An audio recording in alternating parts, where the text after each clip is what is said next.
And the easiest way to feel that is to have the golf club make sure that it can go over the shoulder, just like so. If your hands have a tendency to, say, be in the palm too much, then the wrist will move differently and the elbows will move differently. See? So, and I've gone over this quite a bit before, but I just want to do it just quickly. So if you're just new to the channel, welcome. You're going to put your finger in the second joint of the pointer finger. It's going to lay right across the first joint of the pinky finger, and the thumb lays right across there. So when you do that, you'll be good to go. Okay? Perfect. I'm going to turn this down. All right.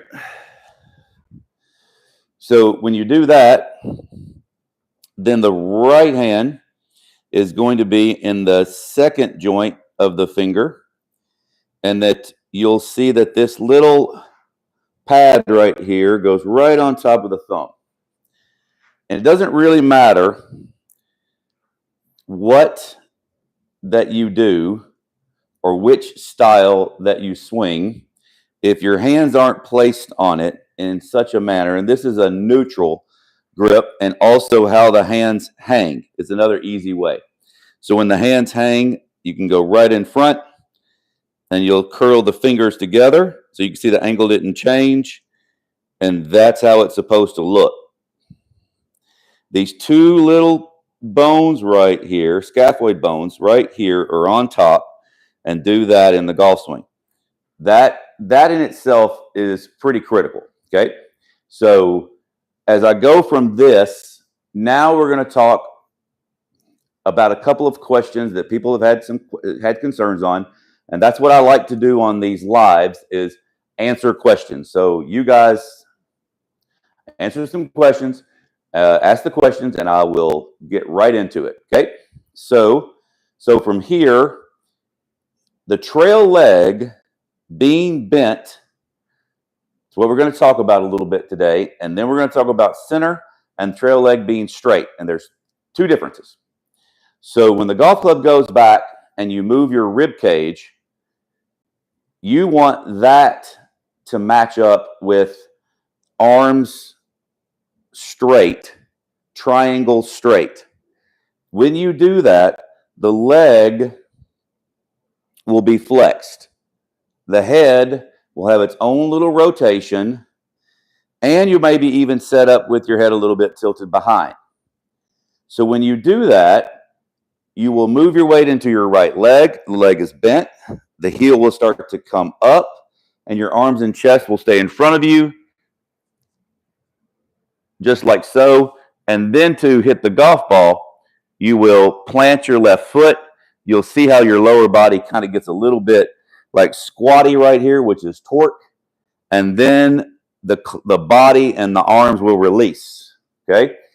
And that in itself is more or less what the 8-step swing with Jim McLean, or the Harvey Penick, the little bucket of water drill that we talked about a little bit on the last live. Okay? So that is this motion. Now, what I have are some people confusing that bent leg with the compound pivot, which again is trail leg, because you have 100% of your weight on your right leg. So when you do the compound pivot, the left ankle joint rolls, which pushes the pelvis up, over, and back, and the leg is straight. This is the only way that you can keep this radius of the arm straight, not extended, not rigid. And when that happens, the golf club, if you notice, is in the same exact position that it was here at address. So if you keep your leg bent, your head will move. If you originate the motion from the ankle joint rolling, the pelvis will go over just right here. And this is, say, 6 o'clock. Okay, this is really kind of important. These are all matchups. Okay, so a little bit advanced on some things I'm talking about, but again, these are questions that people have concerns on. And again, if you're new to my channel, go to playlist, look at my grip first, try to figure out which one you are. and then go from there. So I do have beginner level, and now this is a little bit more complex, no doubt. But I want you to understand that when you mix these up, you're going to be in no man's land, okay? So when the foot rolls, the pelvis goes out, and the hands and the arms, if you notice, will stay in the exact same angle, but my head's on center. So my foot rolling moves my pelvis back, and this is what will give you the desired length. Now, the wrist cock will happen significantly later.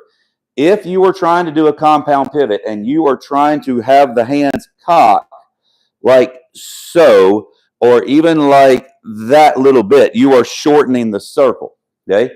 You ever watch Sam Snead, who has the ultimate compound pivot, and people said he had one of the best, arguably one of the best swings of all time. However, his head didn't move and his pelvis went out. So why this is the Antichrist move, I don't know, okay? So when the left ankle rolls, this triangle stays the same. You'll see that the wrist will cock, but my hands, and I'll do it this way so you can see, and you'll see that I'll look just like a 6'3", 220 Sam Snead, okay? So to hit the golf ball, you're going to roll your right foot, and when you roll your right foot, that's going to give you that little squat type look, and that's your torque. And then the right foot rolls, and that squares the club face up.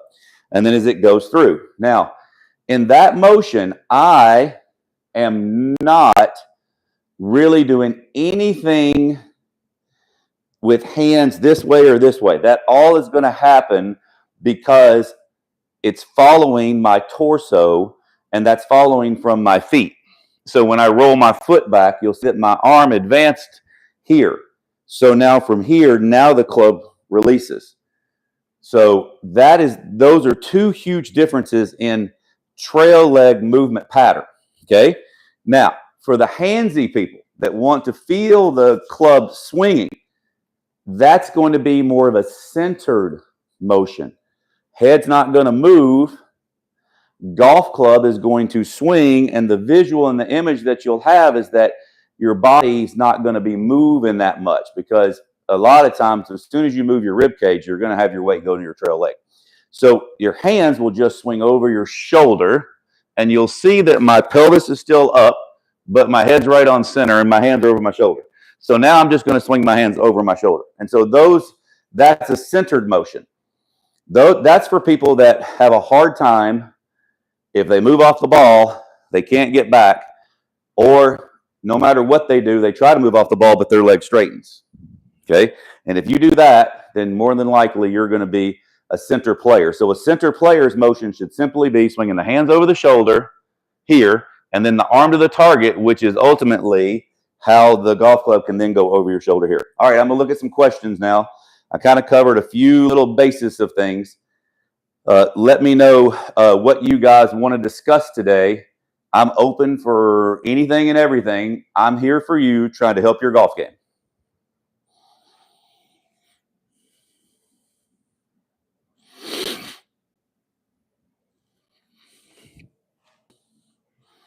Yes. Oh, thank you very much for the compliment.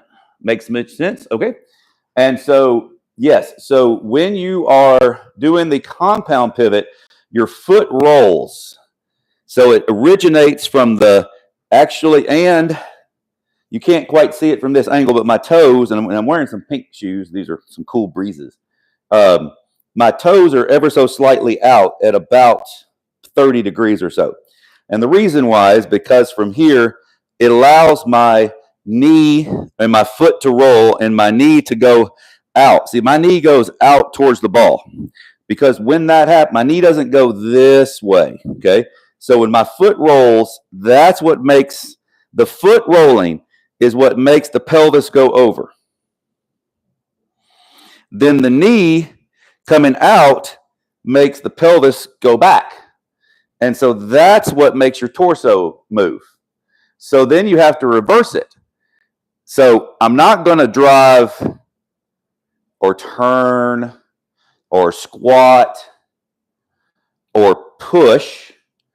I'm literally going to roll, which pushes the left foot down. So there's the torque. That then moves the leg over.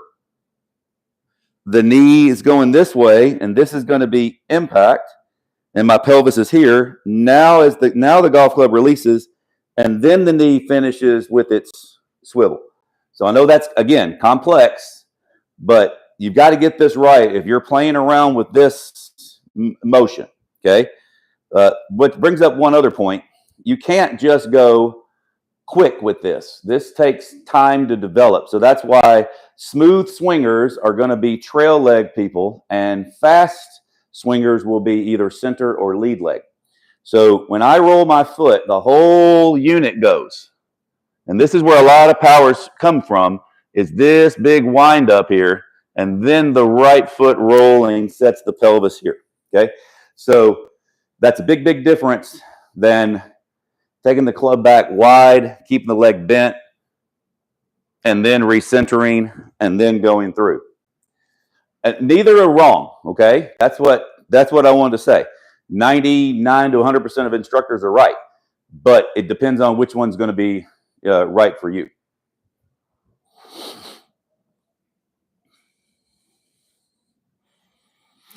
How should the feet be pointed at the start for flat-footed folk? Well, you just want to. It doesn't matter if you're flat or if you are if your heels are arched. You want to have the weight in the balls of your feet. So that's the best way. So I'll go this way so you can see. So if I'm on my toes, I really can't move properly, and if I'm on my heels, I can't move properly. So this is a pretty simple motion to do with the feet and the knees, as you can clearly see how my knee goes out and my right leg and my pelvis goes back. And that right there in itself is what you have to do. Whether you're flat-footed or arched could be different. If you feel like you can't roll your foot, then you're going to be someone that probably is going to have a tendency to be probably more lead leg or centered, where the leg's not going to have to go here. Because if you don't have the strength and the power to go from here to roll the foot back over, you need to stay centered or be lead.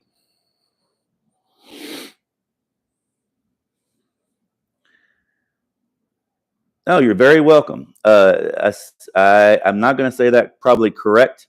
Samuk. So has never swung a golf club and now is interested. That's so awesome. So just go to my playlist, study the hands first, get that correct, then look at the playlist on the lead leg. Is it easier for you to stand on your left or your right or the middle? And then the other one would be is when you put a golf club on your navel, do you naturally go lead, which is, see, the knee goes over the left leg, or middle, which the navel just turns about 2 inches, or are you trail here like this? And then another one is, or you trail and your leg likes to straighten, because that is a common theme. So not a lot of people understand the differences between a trail leg load where it's bent and a trail leg load where it's straight.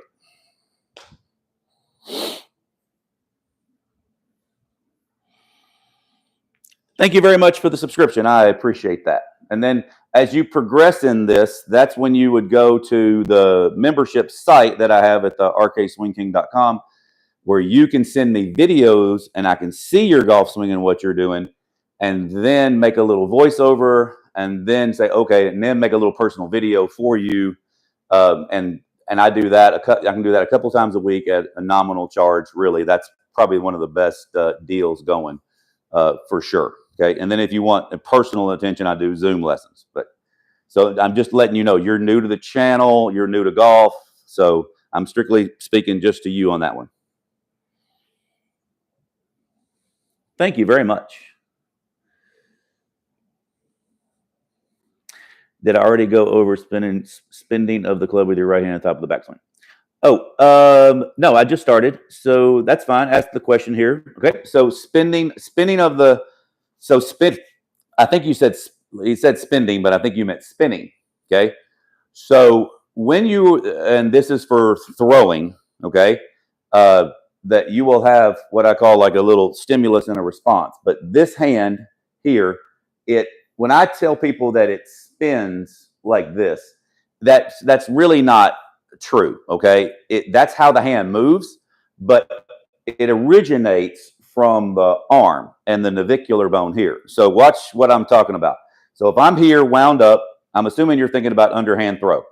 So because if you are trail leg bent, you have to do the left leg squat and the arm comes down, and the angle doesn't change till here and then rotate, and that's a conical pendulum. And then obviously in the compound pivot, you're going to roll your right, and the golf club is just following the arm like so. When you throw, which is lead leg, from here, right here, you're going to move your arm. So when your arm moves, watch what happens. My shoulder socket will go to external, and when that happens, the external rotation of the shoulder will make the arm move, and that's what makes it look like that the hand spins. So this hand spinning by itself, and maybe I said that trying to think about how I said that. Maybe I said that in a video, and I shouldn't have, in a way, because the arm is what does it from the shoulder. So watch. If I spin my hand, it's going to be really laid off, as they call shallowing to the extreme.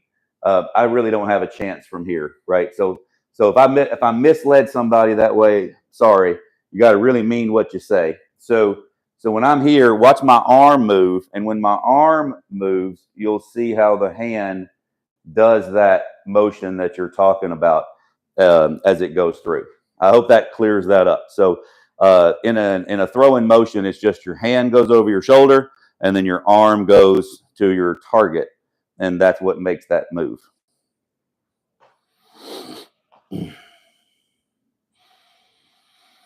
All right, okay, Dan, how do you stop casting?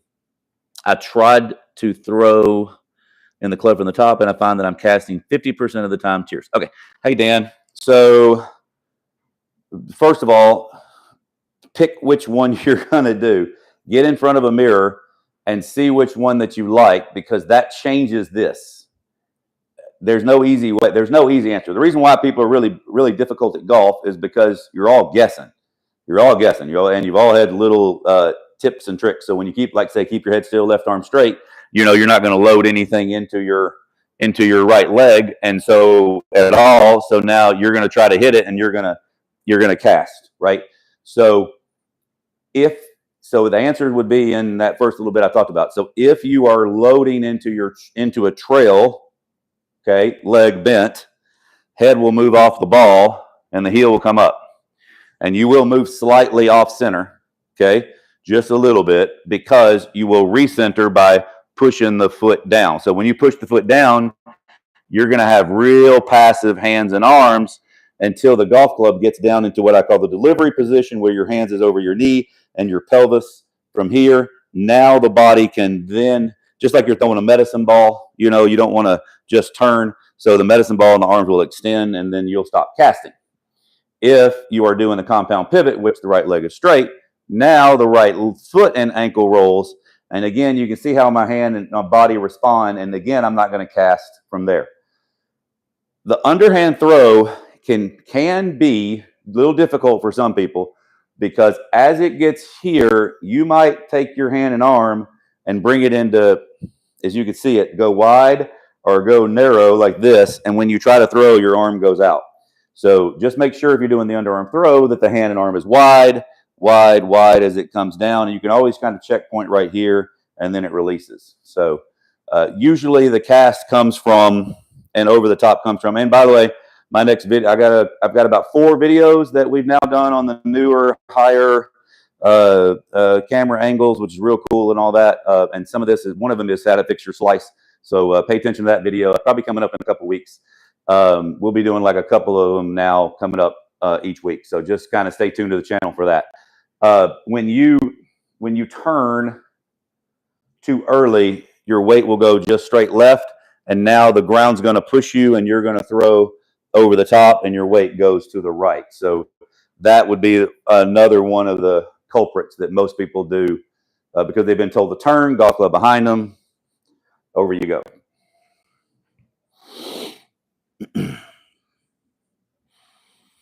Hey, you're welcome. You're welcome.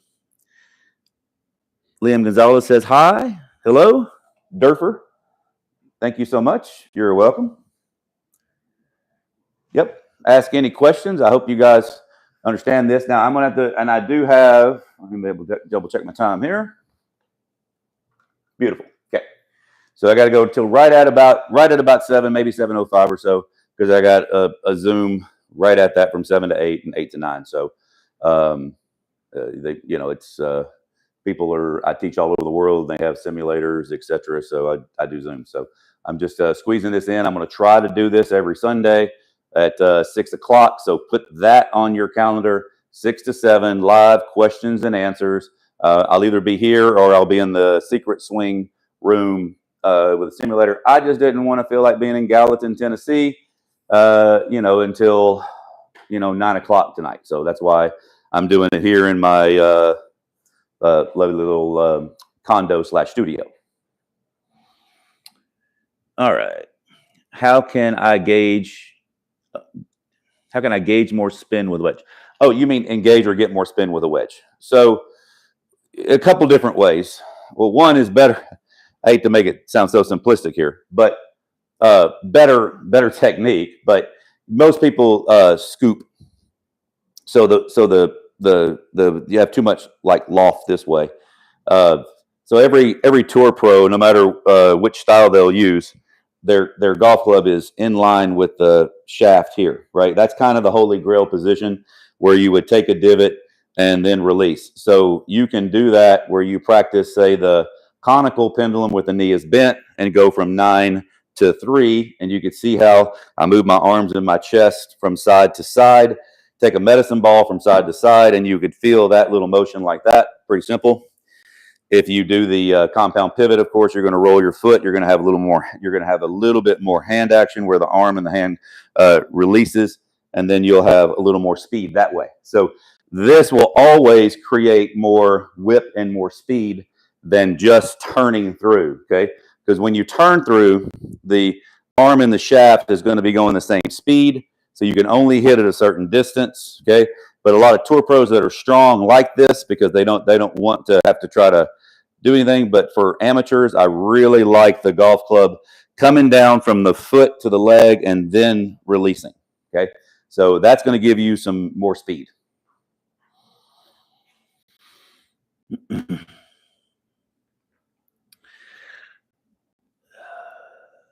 All right, so the good question there. So what do you think about thick grips? So and I've said this one time before, if it works for you, great. For me, it does not work because the thicker the grip you have, so it's going to lie obliquely across the pad, and I'll choke down a little bit so you can see. So this pad right here has to be on top. If it's in the middle, that is in my palm. So you give me a baseball bat type size grip, my hand's going to be in the palm. Well, that's going to restrict this motion. It does work for me. It worked for, doesn't work for me. Mo Norman and Bryson DeChambeau both have big, thick grips. They're both world-class players. I mean, I hate to say that. They're not you, right? So I think the average amateur should have almost the smallest grip because that would put it in the fingers more, and that would allow some flexion in the wrist, where I think the worst thing someone can do is take the hands completely out with the incorrect hand action, and you have no kind of speed, and you'll have chicken wing and all those kinds of things.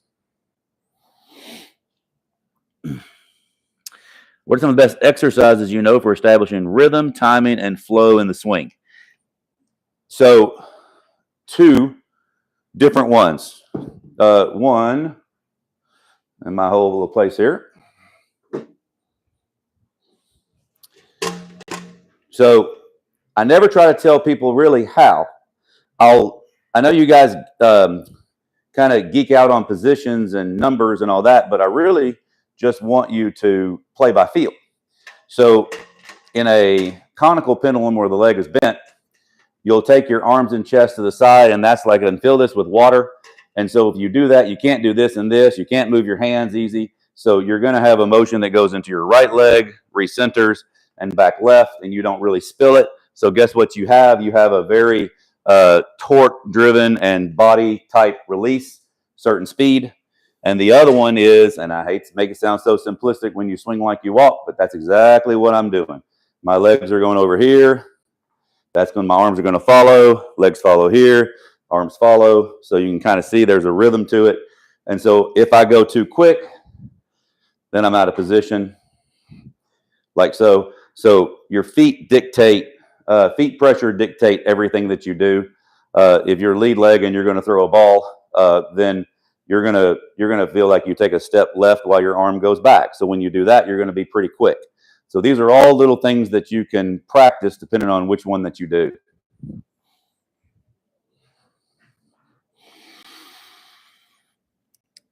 Hey, nice to see you. Hey, thank you, man. I appreciate you there, Sigmund. All right. You're so welcome. All right, so can I touch on how the forearms roll in slow motion? Okay.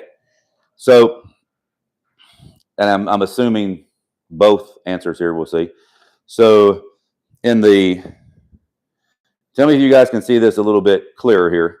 So, and I want you to see the shape of the swing. So in a conical pendulum, it goes like that, okay? Now, obviously, it's not going behind me. I'm not breaking my arms and all. But so when you do that, your arm and your chest will go to the side, and you'll see that I'm in the exact same position that I was at address. So understand what I'm saying on this. If you do not let your forearm move with your chest and it rotates, where the hand is like shaking somebody's hand. If the forearm doesn't rotate and you move your chest, you are now overextending the left joint, the arm, and that is a straight line, and there is no straight line in a circle. See? So when you're doing this, the hand and the thumb will be here and here. And the only difference between that and the double pendulum is that when you roll your foot, this goes into here, the leg straightens, and then the hands will cock by centrifugal force. So again, I can take this and I'm going to bring this out in front, and you can see I'm in the exact same position that I was at address. That's real critical if you want to be not just a great ball striker, but never have to really worry about hitting the foul ball. If that angle right there doesn't change, here, now, so once I'm right here, my left hand, well, this would not go very far. So this elbow folds, and the left hand's like a backhand motion, see? So why would that work? Because whatever you do on this side, you're going to do, now watch this, you're going to do on this side. So now this right arm will go from bent to straight. And now even when I'm right here, if I bring my body and my arm back in front, I'm in the same position that I was here. Whatever you do on this side, you're going to do on that side. That's what makes the circle be correct. See? So when I'm here, there goes my arm. So the left hand is a backhand motion like that. And the right hand goes under and extends, and the elbow joint extends. So the right hand doesn't roll over on any shot, ever. Okay?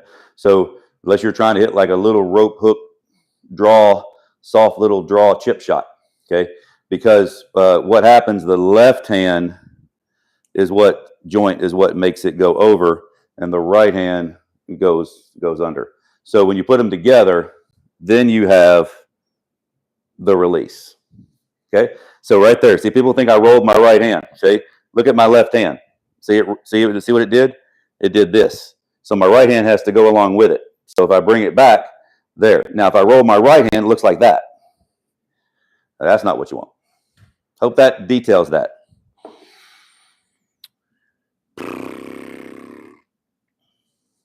I do have the crime of turning the hips too much on the backswing and not loading the right leg. Yep, that's right. Is it possible to have a compound pivot with a flat wrist at the top? I see that I have a cup. No, I don't have a cupped wrist. You're mistaken. Okay, so when my hand is in this hanging position, this right here, scaphoid bone right here is on top, okay? So when it goes, that is not a cupped position, okay? This is a cupped position. This is flat or bowed. So it is not. So because I want, now what you're seeing is the weight of the club on the thumb. I'm putting it on this angle for a reason. Can you see how the thumb does that? Well, now that obviously has to make my elbow bend, and that looks like I'm cupping. That is not cupping. That's cupping. Right? So you tell me when I look right here and you watch Sam Snead when I'm swinging at the top, you want to tell me that that's cupped. And then you go back to school on this one. That is bowed and flat. Okay. And that is a manipulation and a compensation, and it usually comes from a weak grip in the left hand, because when the left hand does it, that makes the forearm not be able to rotate. And when that doesn't rotate, the golf club will be shut here, which a lot of people teach facing the sky or facing the ground more, and then it will go here. Now you can play from here, but you got to be strong as all get out and have a whole bunch of right lateral bend and manipulation. So I wouldn't like your chances. Hope that helps.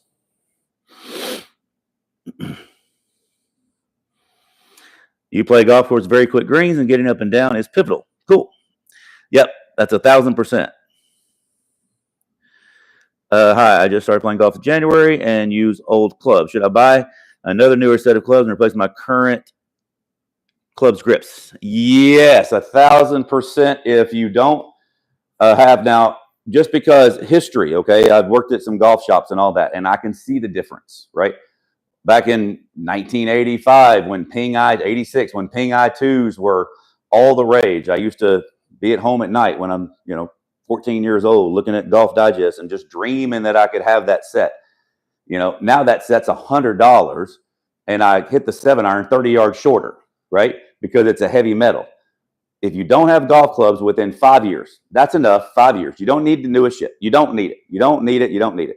But within 5 years, then you will have the newest technology that's good enough for your game until you get to a certain level where then if you want the newer stuff, I would say get fit for clubs, but this brings up a whole nother can of wax. So if you go to an Edwin Watts, like I worked there for a couple of years, okay?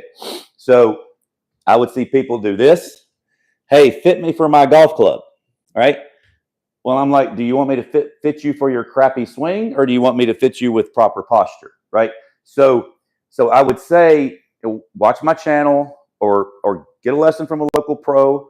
Really, I'm okay. I have more people. There's more people in the world that I'm trying to reach and trying to make this happen. Okay, so I'm not telling you don't go see someone else. Play around with it if you want to. This is part of the fun and the adventure. But fundamentals of posture, which I have on my videos, posture, grip, the whole thing, that you want your body to be in balance, and you want your arms to hang straight down from your shoulders, and you want your hands to be where they hang naturally. So if you can do that, then you can be fit. Now, if you got to bend over because you got to get change out of your pocket, then you probably need more upright golf clubs or longer golf clubs. But the technology is there. And I would go to one of those places like, say, an Edwin Watts, I don't know where you live, a Golf Galaxy, some place like that, that allows you to hit the newer clubs on the simulator and see the difference between newer and older clubs. Yeah, what drill do I recommend? There's too many of them. I can't, because I literally gave a in-person lesson at the Secret Swing earlier, and he's a centered guy. So for him, the whole golf club is feeling like he doesn't move his body at all, and he really just feels like he does this. So what drill do you give him? Well, you give him balance drills where he's standing on his left leg only in swing, so he's in balance and doesn't want to open his body too soon and stuff like that. So if you're wide, I don't know you, right? So you might swing like this. Yeah. So now I've got to get you to feel more connected here. They all are interchangeable parts, but until I see you, I don't know it. And what you think you do and you do are two different things. I think that's going to be put on my tombstone. So because I feel like that's 1,000%. That's the reason why I do so many Zoom lessons and I help people, so many people around the world. And I appreciate you guys for that. If you want a Zoom lesson, just look at my website. I'll be able to help you. Then I can see what you're doing and I can tell you if you're lead, middle, or right or trail. And I can tell you how you're moving the golf club and what you're doing that's a little bit wrong. And there are, hey, not everybody's, some are very difficult cases because they've had serious issues that they've done for so many years. So that and the membership site, that again, I said, that's probably one of the best deals where you send me your video and I get to look at you and it's a whole lot cheaper. All right.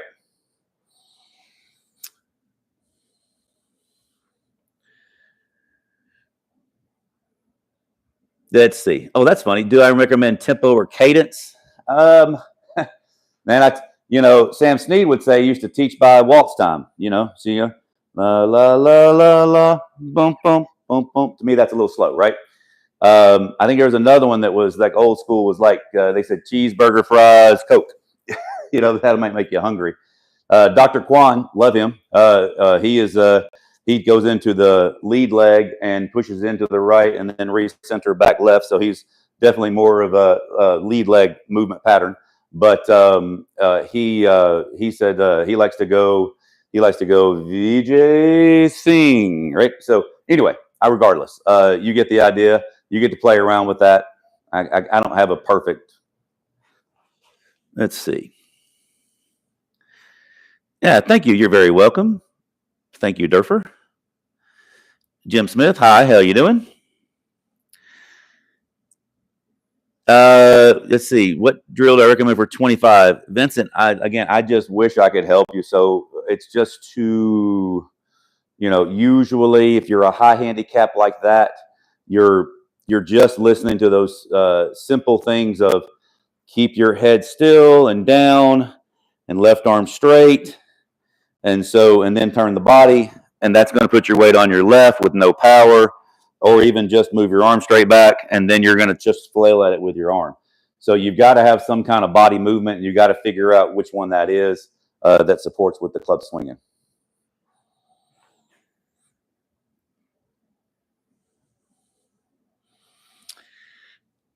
Let's see. You're welcome, Margot, for that. So whatever. Yep, a great question.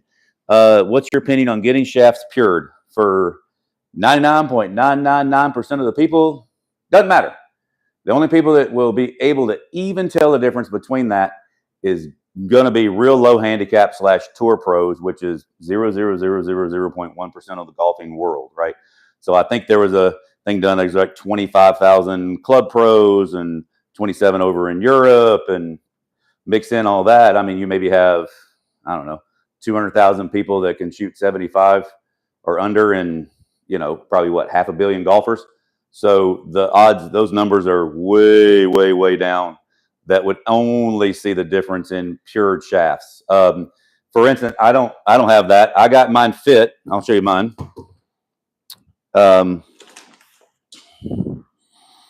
My people at UST gave me these recoils, and they're prototype 125 graphite shaft, right? And it's got a forged face that I love because because I can feel the contact and I can spin it which way I want to. But this particular shaft lowered my ball flight like 20 yards. So because of my speed, which at times have been pretty fast, the more speed you have, the more the ball will spin up the face and more height. So then you have to start like de-lofting, right? Well, I didn't want to de-loft too much, but the shaft brought the ball flight down. So when I would have other shafts that didn't do that, and like this kind of forged head or whatnot, then I just had to swing easy to try to control it. I'd take 2 clubs less and just chip it. So technology like this is really big. Pured shafts, I haven't done anything with them. Like I said, I got fit with this, and I like them. I know that's detailed. I hope that answers. Let's see. I have a 9 handicap. Would like to buy new clubs, I guess. Should I buy with a 52 steel or graphite? And what does that depend on? Well, so that is interesting because the technology on all this, and that's why I say just go to a Edwin Watts type, Golf Galaxy type, something like that, and hit them full. You don't want to have a lot of gaps.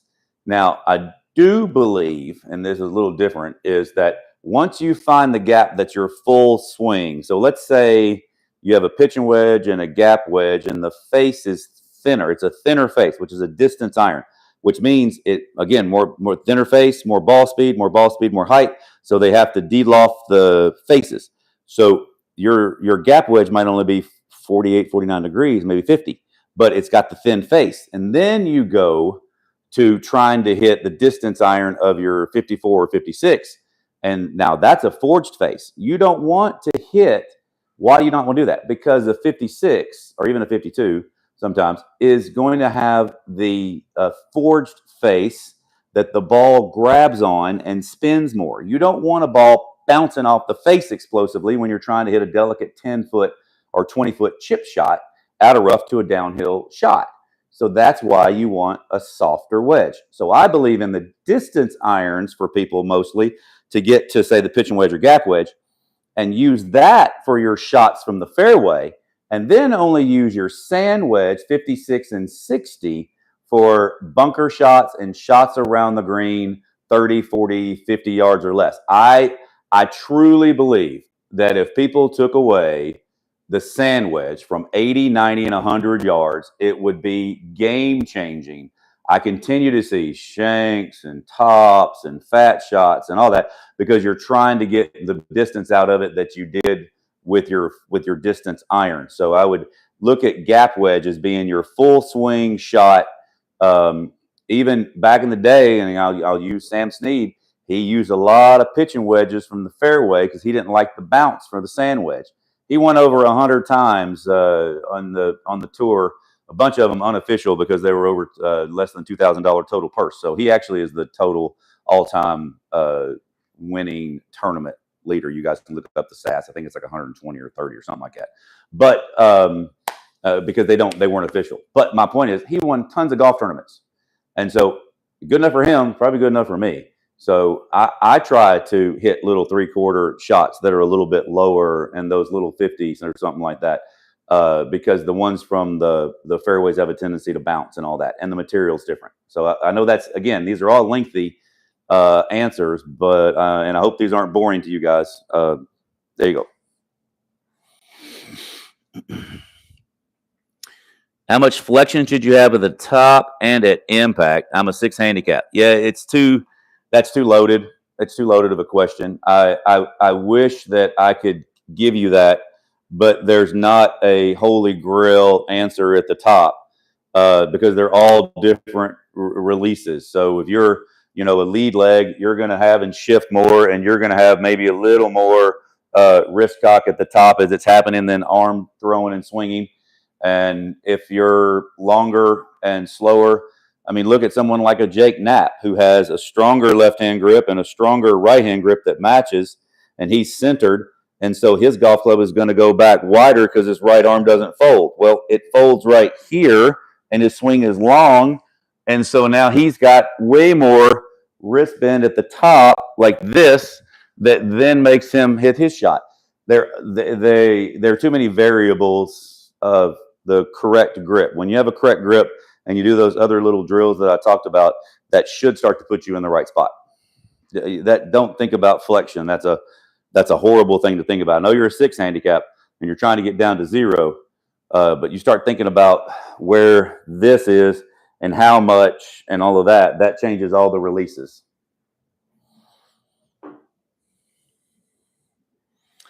You were too vague, sorry, but maybe I was hoping for an answer of what type of training drill, like hitting shots, that you recommend before a game. Depends on the course. Training drill like hitting shots that I recommend before a game.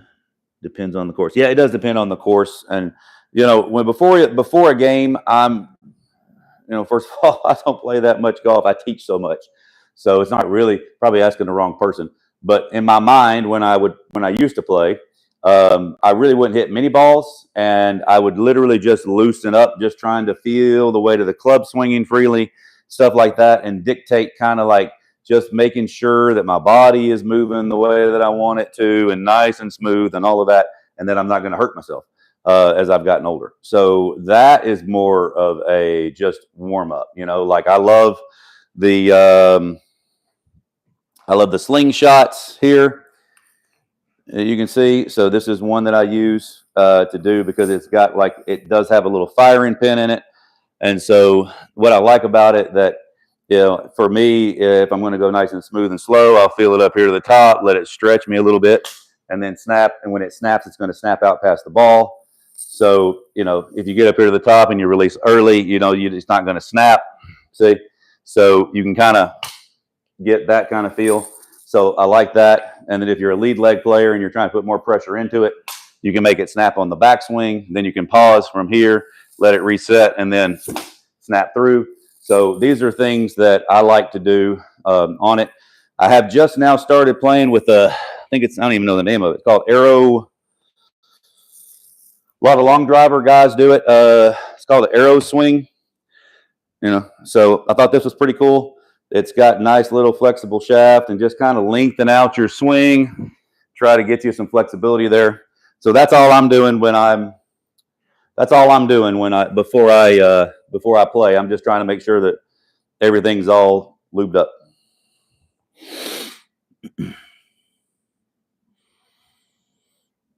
I hope that helps. All right. Hey, Spencer. What's up, buddy?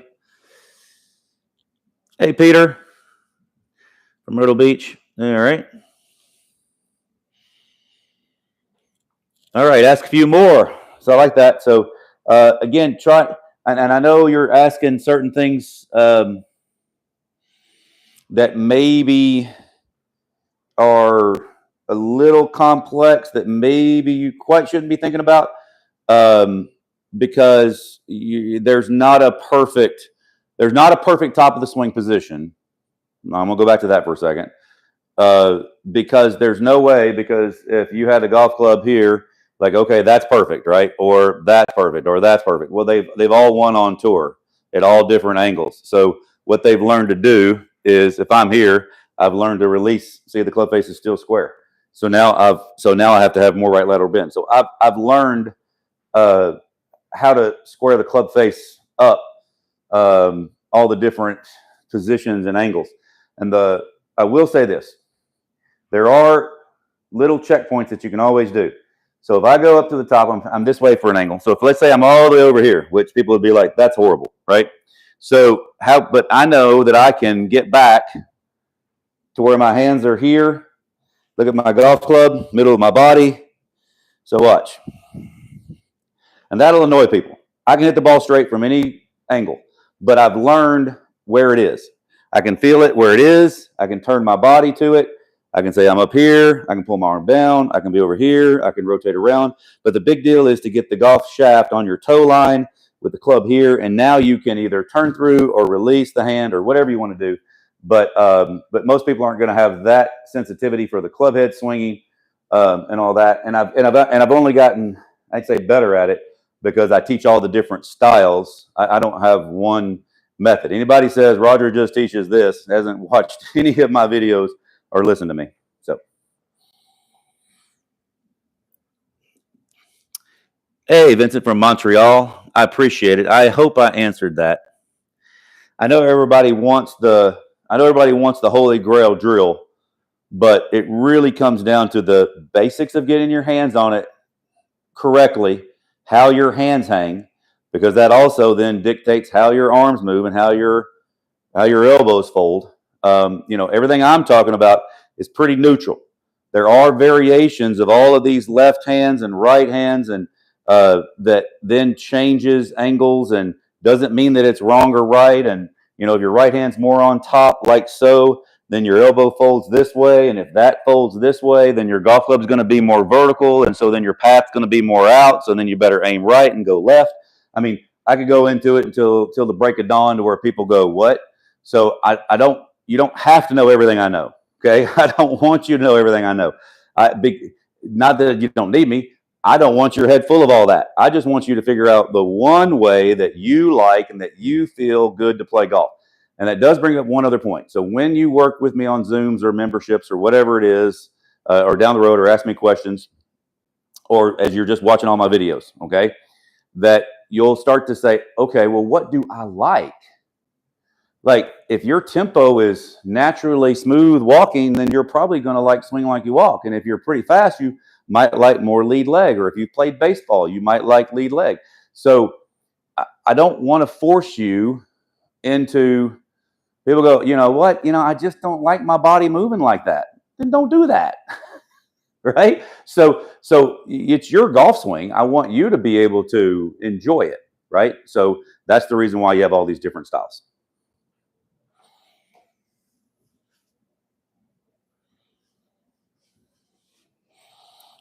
All right, give me another question if you need it. I think we covered quite a bit, which I like.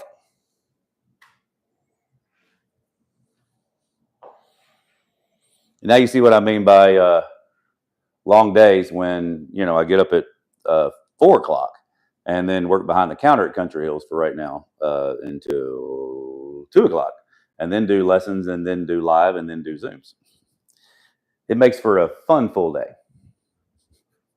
So when you guys send videos and stuff too, I usually do answer pretty promptly. I'll let you know that if I'm, and I'll leave there at the end of the year. But like right now, if I'm there, I'll let you know, hey, I'm behind the counter. I can't look at it right now.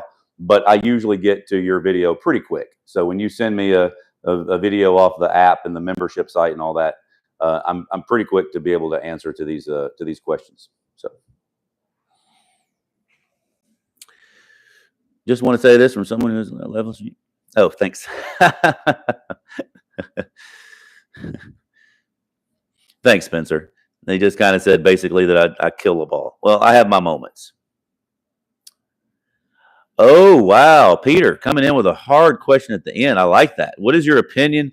What is the big difference between Mike Austin and Count Yogi? Oh, that's a huge one. So Count Yogi does an elliptical circle. First of all, again, just Count Yogi. I studied him a little bit and played around a little bit. There's not anybody really that I haven't studied that's worth of note. He liked it where his hands were actually behind it, and he kind of float loaded the whole thing. And he liked what he called muscleless. So in Mike Austin, he is having the feet move and the pivot shift. And and I'm going to kind of do this, and you might like it. Again, don't care. So none of this is personal to me. Which one you like? So he would take the 2 fingers, like if you never noticed, I do the 2-finger drill like this, and just lightly place the fingers on the club. Okay, so like we're talking, it could literally just fall out of his hands. So when he put the club down, he would kind of do a step where he would just go the 1, the 2, and then everything would go together wide, and then the golf club would fall down and then swing through to a perfect balance, right? So that was his thing, right? So that's and he could hit it very far and very straight, and he was probably eerily as straight as a Mo Norman, from what I understand. Never met him. Only bought his book one time. Watched a whole bunch of all of his videos because somebody's going to ask me about Count Yogi, and so that's a big difference though. Where Mike was definitely more keep the grip and the arm and kind of like the figure 7 the same, and move that through the foot. So you can clearly see that is totally different. Can you see how that angle of my arm and body is only moving through my left ankle joint? So that's totally different here to here, and then the club release. Okay. And if you want to do compound pivot, that's a wonderful drill to do, is keep this the same here to here. And you'll see that arm stays right in front of the chest. See, it didn't move. And then shift over, and you'll see that it's right there in front, and club release. Okay. So those are the differences. I played around with it. It was just a little bit too light a grip for me for Count Yogi.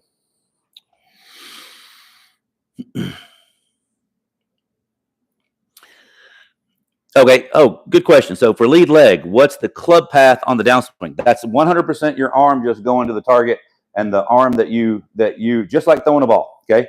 So in a, I mean, if you want to tell me which way you see better.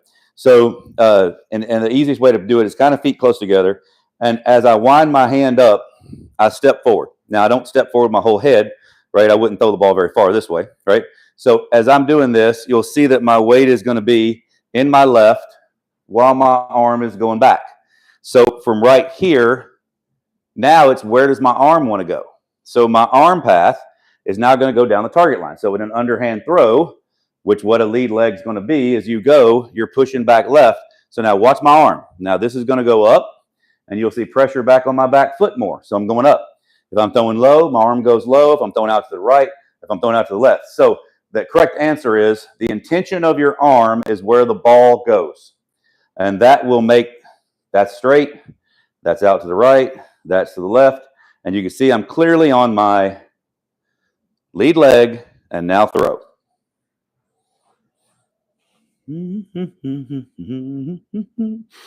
How do I stop the slice if I'm hitting the middle of the face? Doesn't matter if you're in the middle of the face or not. The slice is clearly, if it's starting left, then the path is left, and the face is going to be relationship to that. Okay. It does not necessarily mean that the face is open or square because the path is left. The face can be left. Huh? The face can be left. They've got all these different technology now that we can see this. So the face is left, but the path is more left, then you can still hit a ball that starts left and cuts right. Okay. So that path dictates that. So you want to feel that the path goes more. One of my favorite drills for fixing anybody's, and that comes usually from shoulder and alignment and all that. One of my favorite drills is to turn my back to the target and put a golf ball here and then reach for it like so. And so my shoulders are very, very to the right. Okay. Golf target there. And when I swing back, the golf club will swing around me from my hands, and I'll teach my hands my arm how to release out to the right. That will fix a slice in a heartbeat and start hitting hooks. But at least you'll get the feeling of what the path is that makes the arm go that way instead of usually turning the body and making the arm go that way. When you turn your body too much, usually your arm's going to follow.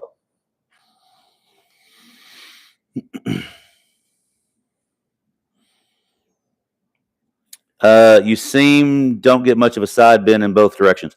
Yeah, I'm old, so I don't like it because if you get, I got no problem with people that do. So I'll show you what he's talking about. So if I want a side bend, then what'll happen? Let's just say let's say I'm bent here and I come here and I squat down.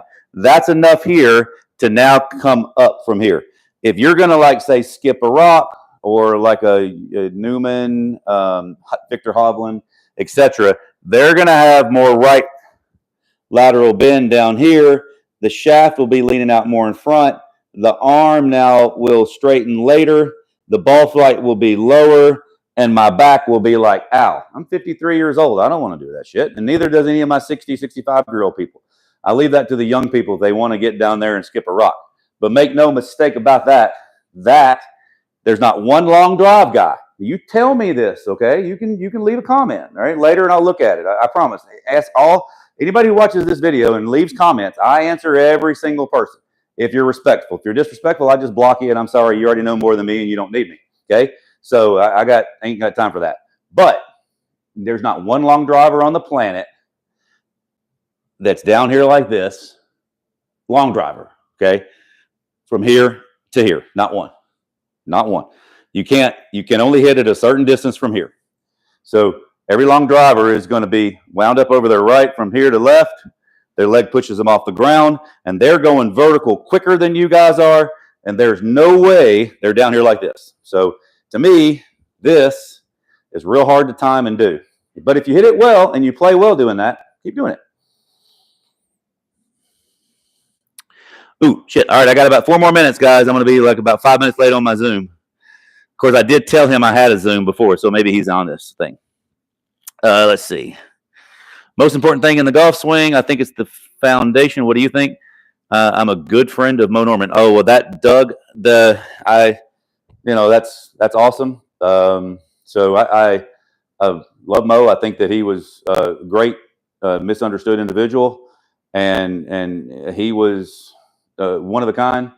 And so, but I still think the foundation is the grip, because how you place your hands on it then dictates how your forearms move and how your hands move, and then that dictates the pressure into the ground as well that you can then use or not, and the length of the swing and the arc of the swing and the tempo and all that. It really changes everything that has to then match from there.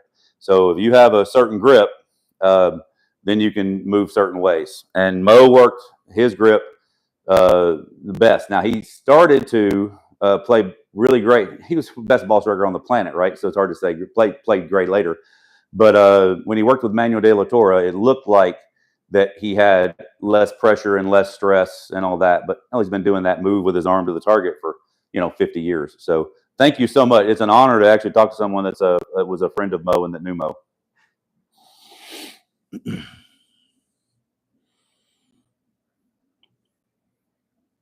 Thank you, guys. Yep. Say hi. Say always great. Thank you, Aaron. Thank you, Jack. I appreciate you guys. All right. So, yep. So my next lesson is ready for me on my Zoom, and then I got another one after that. So I want to say thank you guys for everything. I'll be back here on the Sunday. Look for my other videos that will be launching this week. That's with the new camera angles and all that kind of stuff. You go to rkswingking.com, sign up for Zoom lessons, also the membership sites, etc. I really appreciate you guys. Everybody have a great day. Thank you.